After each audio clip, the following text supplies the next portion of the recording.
And then, of course, we move on to your next project, which is Bullycide, which you talk about it. Well, please.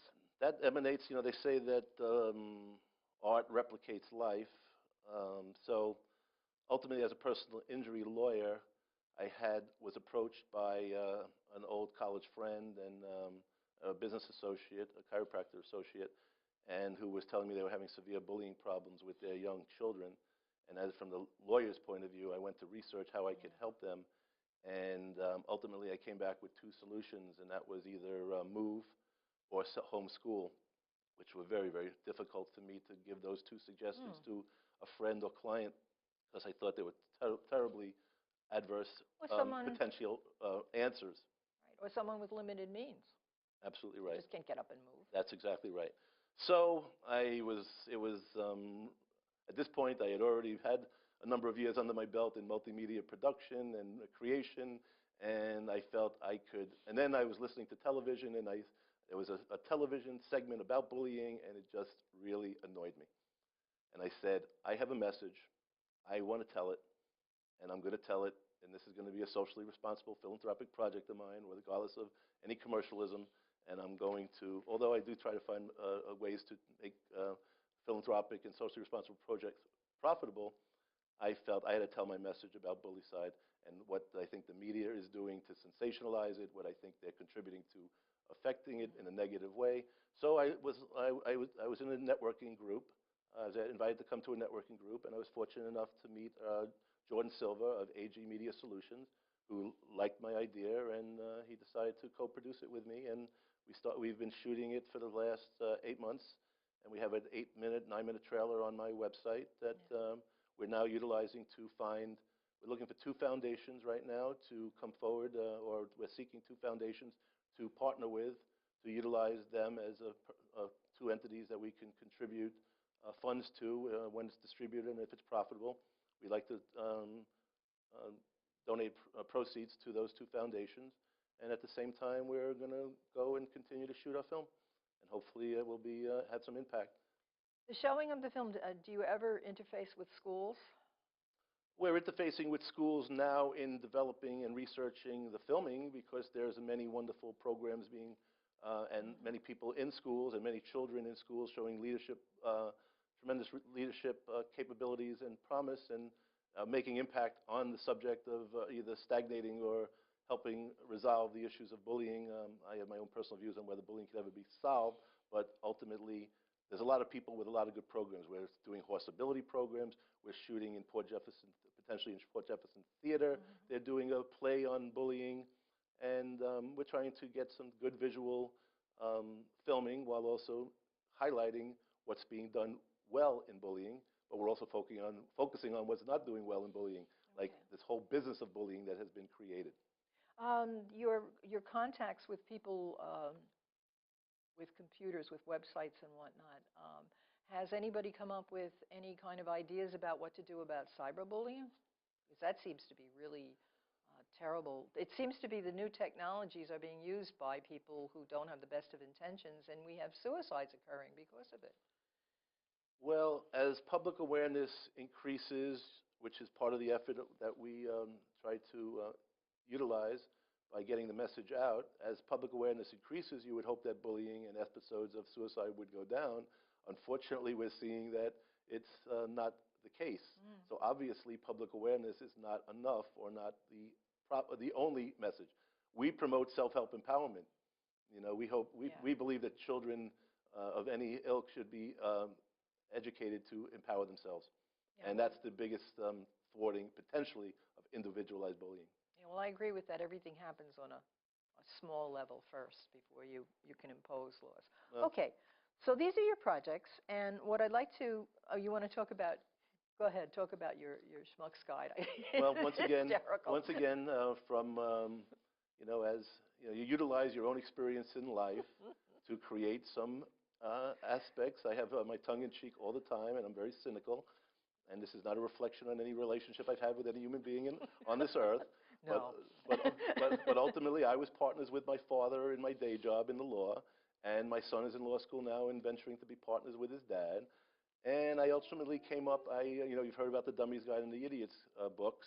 Well, I have copyrighted the Schmuck's Guide, and I have come up with my first title being the Schmuck's Guide, Why Not to Go into Business with Your Father, and at the same time, Why Not to Go into Business with Your Son. And this is a flip book. This is more written and produced more in a editorial, political satire fashion. Okay. And we take the same phrase, and then we illustrate it from both the son and the father's point of view. And this is one in a series of books that we are planning. And the producer has seen this book and is interested in making this into a reality TV show. So we're very happy. We're very happy about the progress of Schmuck's Guide. So that's another great idea. Thank you. I'm fascinated by your marketing strategies because, of course, we know about getting the idea and we know about having people help us produce a product, and then we get into the world of marketing. And I'm looking at your clothing line here, and I've been told myself with my own books that I need to have a product so that I can sell my book. And so tell us about your clothing line. You know, I'm not so sure if you need a product to sell your book, but as much diversity as you have, as many tentacles of the plan that you could possibly show. But right now we're in a very difficult economic time. I hate to use the phrase "in this economy," but in this economy, we're all swimming upriver, and entertainment and marketing entertainment and media is no different. If anything, it's been hurt very bad because major players in the industry are looking to stay with tried and true in terms of what they've sold before and what they already have in their possession. So thrusting forward with a new concept, new project is much harder than it was a couple of years ago. So, but we created the touch and feel. We created the clothing line as a method to thrust ourselves into the marketplace, to utilize it to get us in front of publishers, to get us in front of television, and we coincided the clothing line with a newborn infant toddler's touch and feel book. And as I was talking before, there's other demographics. There's board books for an older demographic and story narratives. So you're trying to package your products together, a clothing line with a touch and feel book, with a rattle or a mirror and some other merchandising item in hopes that you will inspire interest and hope that somebody will say, we not only are interested in and like your work, but that we're interested in producing it and distributing it. Well, what I like about the clothing line is that it doesn't say the brand name of the clothing on it or advertise anything except good values. I really I like. Well, we might have a Courageous Kubz label on it justice, somewhere, but truth, yeah, but the reason why what really sticks out is fairness.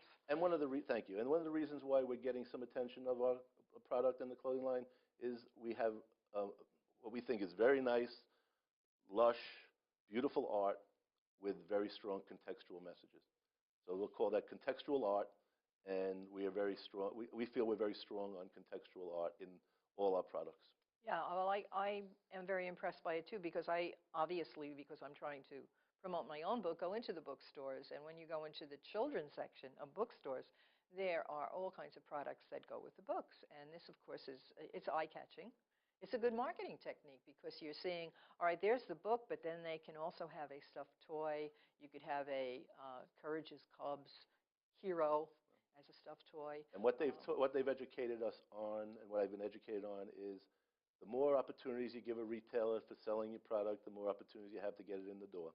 So if you can take your book and get it out of the bookstore into the plush toy department or into the apparel department, and they could do a product presentation there, then your product will stand out. In the book section, if you can attach a plush toy or another type of merchandising item to your book, another opportunity to have it recognized.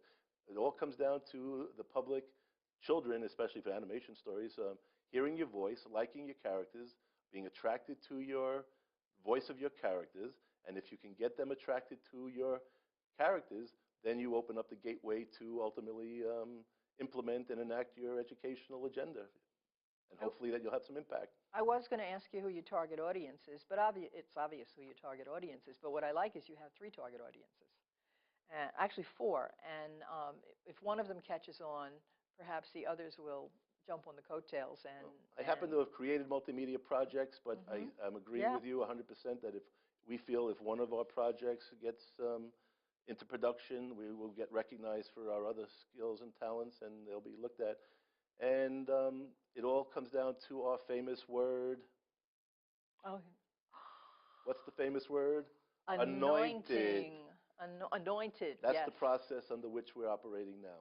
Okay. My good friend Norman Wells, our director of apparel, this time I'll get it right, our director of apparel, and our senior advisor introduced me to Gary Melius, the owner of Ohika Castle, and he gave me I was looking for him to be the benefactor against bullying, and he's on board with being a benefactor against bullying, but at the same time I was talking to him about philanthropy and about social responsibility and about investment in these type of multimedia projects, and I was very fortunate that he gave me a good thumbs up on the quality of our work, the presentation.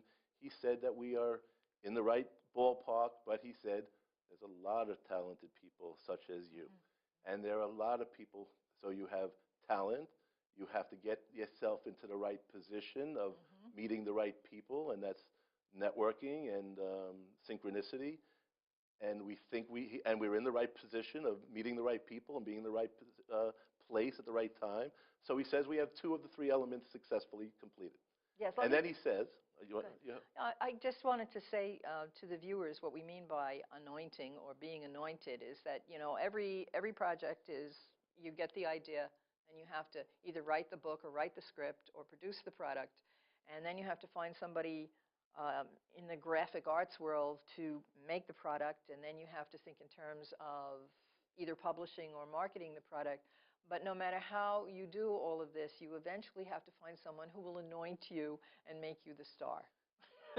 Correct? There's no I in teamwork, and you have to amass a team. You have to know who your audience is, number one, for your product. Then you have to have the right skills and the right talent around you. I don't do all of this myself. I know, and I've surrounded myself with amazing talent of artists and graphic designers and webmasters. And sometimes, if I'm lucky, like Irv Pector, he's all of the same. He does all of those.